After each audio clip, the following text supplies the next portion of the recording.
Welcome to the Slop Farm. Enjoy the video.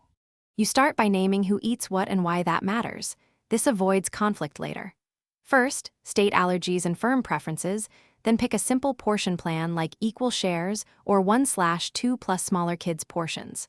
Once done, assign serving tools and containers so roles are clear.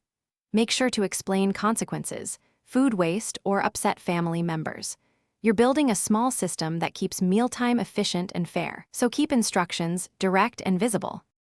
You now execute portions methodically, using measured scoops or cups so each dish is predictable and repeatable. Start with hot items, serving them first to preserve quality. Once plated, offer sides and condiments.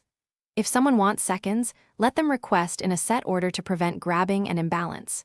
Keep open communication. Explain why consistent portions reduce waste and keep costs down.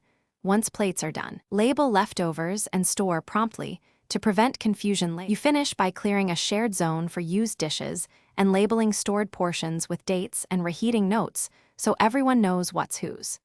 Make sure to rotate leftovers with the oldest first rule and agree on a 3 to 4 day discard window to maintain safety. If arguments occur, pause service for 30 seconds, redistribute using your pre-agreed portion plan, and explain the reasoning calmly. This quick cool-down rule prevents escalation and keeps the system working. Thanks for watching. Consider subscribing if we helped you today.